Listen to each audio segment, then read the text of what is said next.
Pressure back on, just like in Indianapolis. He sure did. He did it twice in Indianapolis and pressured James into a mistake.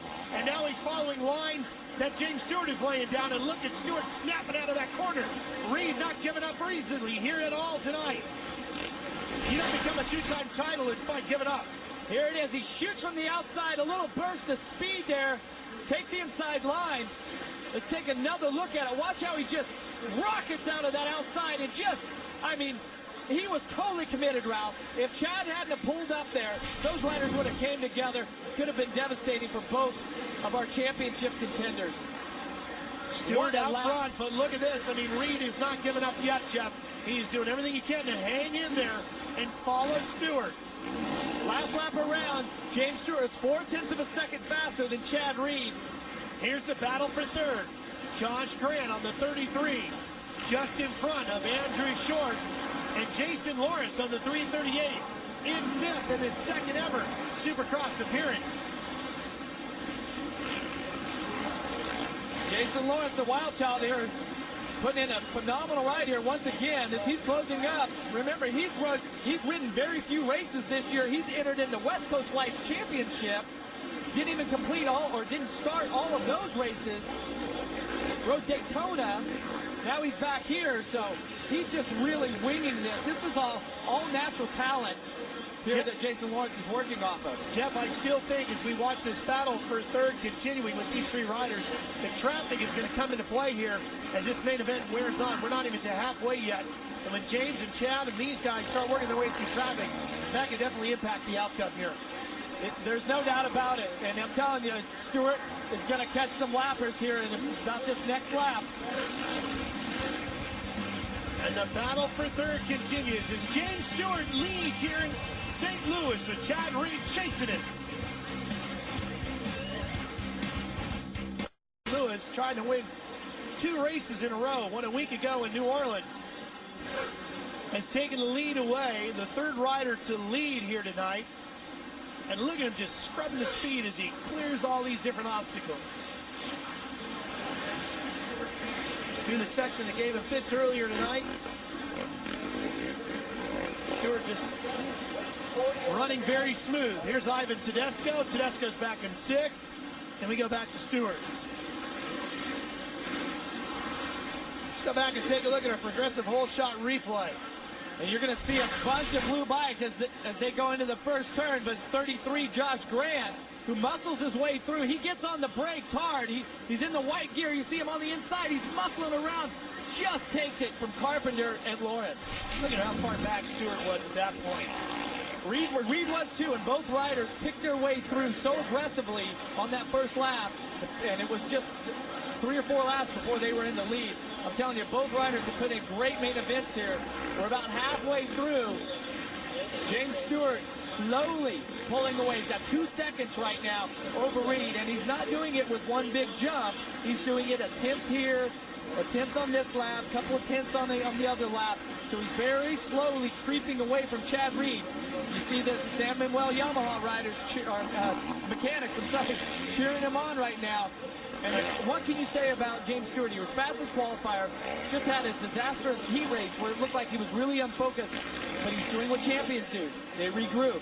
They make the comeback, like that John Elway thing, you know, that final drive of the game to regroup to win it. So James Stewart needs some wins in this championship to get back in it. He's 8 points behind Chad Reed. Back to the battle for third. Grant, Short, Lawrence, all in here. Short, you see Andrew on that red number 29, third in the point standings. Having a very good, very quiet year for Honda as he tries to continue to hold Jason Lawrence behind him.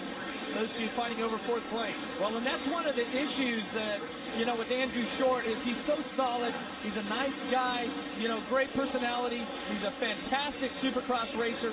He works hard.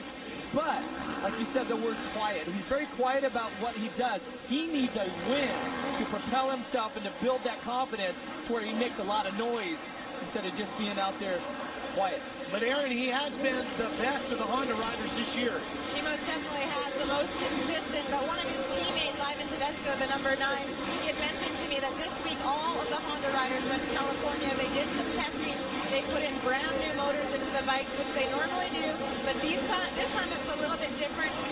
The motor that they put in, they're looking for a lot more speed right out of the start gate, but unfortunately this weekend the start didn't pay off for any of the Honda riders.